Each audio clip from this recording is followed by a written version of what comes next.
Shalom anak-anak ibu semuanya. Ibu harap hari ini kamu tetap dalam keadaan sehat. Nah, hari ini kita akan belajar mata pelajaran bahasa Indonesia mengenai gagasan pokok dan gagasan pendukung, menyambung materi yang sebelumnya. Untuk memulai pembelajaran kita, ada baiknya kita buka dengan doa supaya pembelajaran kita dapat berjalan dengan baik. Dan ingat, jangan lupa untuk mandi supaya badan kamu tetap sehat dan segar. Selamat menyaksikan, Tuhan memberkati. Gagasan pokok dan gagasan pendukung. Nah, anak ibu akan membahas kembali materi kita beberapa minggu lalu. Untuk menentukan gagasan pokok dan gagasan pendukung, caranya itu kita harus memahami terlebih dahulu apa itu gagasan pokok dan apa gagasan pendukung. Gagasan pokok itu ide utama atau mempermudahnya membahas tentang apa cerita tersebut. Itulah menentukan gagasan pokok. Lalu gagasan pendukung. Gagasan pendukung ini dia menjelaskan ide pokok atau gagasan pokok, menjelaskan pembahasan cerita tersebut. Itulah dia gagasan pendukung. Jadi untuk dipahami, kita kalau mau menentukan gagasan pokok dan gagasan pendukung anak-anak ibu, kita harus baca terlebih dahulu dan memahami isi cerita itu. Lalu kita tentukan mana gagasan pokoknya, apa yang dibahas, lalu menentukan gagasan pendukungnya, menjelaskan apa yang dibahas. Itulah yang dimaksud dengan gagasan pokok dan gagasan pendukung. Nah, anak-anak ibu, supaya kamu lebih memahami lagi bagaimana cara menentukan gagasan pokok dan gagasan pendukung, ibu akan menjelaskannya lagi lewat contoh. Pada cerita pengenalan suku Jawa. Suku Jawa berasal dari Pulau Jawa. Jawa sendiri terdiri dari bagian, yaitu Jawa Timur, Jawa Tengah, dan Jawa Barat. Bahasa yang digunakan oleh suku Jawa adalah Jawa. Alat musik tradisional Jawa yaitu berbagai macam seperti Jawa Timur, musik tradisionalnya gamelan, Jawa Barat, angklung, Jawa Tengah, bonang. Suku Jawa juga mempunyai tarian daerah yaitu tarian gambyong, tari kuda lumping, tari serimpi, dan lainnya. Rumah adat suku Jawa yaitu rumah joglo, rumah kampung, rumah limasan, rumah tajuk.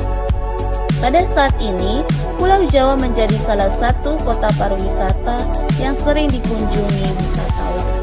Nah, anak-anak ibu, pada cerita itu dia membahas tentang apa? Nah, pasti membahas tentang suku Jawa.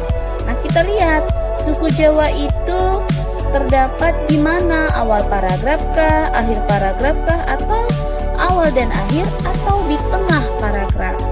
Nah, di sini ibu temukan dan kamu juga pasti menemukan ada di awal paragraf, yaitu suku Jawa berasal dari Pulau Jawa. Itulah dia gagasan pokoknya.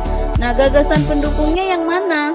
Selebihnya pada cerita itu adalah gagasan pendukung. 1. Jawa sendiri terdiri dari bagian, yaitu Jawa Timur, Jawa Tengah, dan Jawa Barat. 2. Bahasa yang digunakan oleh suku Jawa adalah Jawa. 3. Alat musik tradisional Jawa yaitu berbagai macam seperti Jawa Timur, musiknya tradisionalnya gamelan, Jawa Barat, angklung, Jawa Tengah, bonang. 4. Suku Jawa juga mempunyai tarian daerah yaitu tarian gambyong, tari kuda lumping, tari serimpi, dan lainnya. 5. Rumah adat suku Jawa yaitu rumah joglo, rumah kampung, rumah limasan, rumah tajuk. Dan terakhir 6. Pada saat ini Pulau Jawa menjadi salah satu kota pariwisata yang sering dikunjungi wisatawan.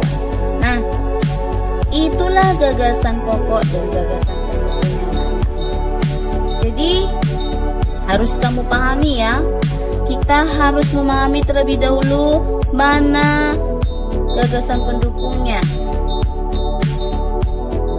Nah, anak-anak ibu, perlu kamu pahami, harus kamu ingat.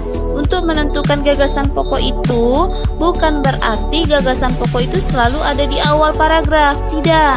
Ingat, kemarin Ibu ada memberikan jenis paragraf berdasarkan posisi gagasan pokoknya. Itu kan ada 4. Yang pertama induktif. Induktif itu ada di awal paragraf. Yang kedua deduktif. Deduktif itu ada di akhir paragraf. Yang ketiga induktif dan deduktif itu ada di awal dan di akhir paragraf. Yang keempat ineratif. Ineratif itu di tengah. Gagasan pokoknya ada di tengah paragraf. Jadi harus kamu pahami, menentukan gagasan pokok tidak selamanya gagasan pokok itu ada di awal paragraf ya anak-anak Ibu. Kamu jangan mudah terjebak. Makanya caranya tadi seperti yang Bu bilang, kamu harus memahami dulu isi cerita itu. Isi ceritanya itu tentang apa? Nah, itulah dia yang dikatakan gagasan pokok. Bu harap anak-anak Ibu dapat memahami pembelajaran kita hari ini.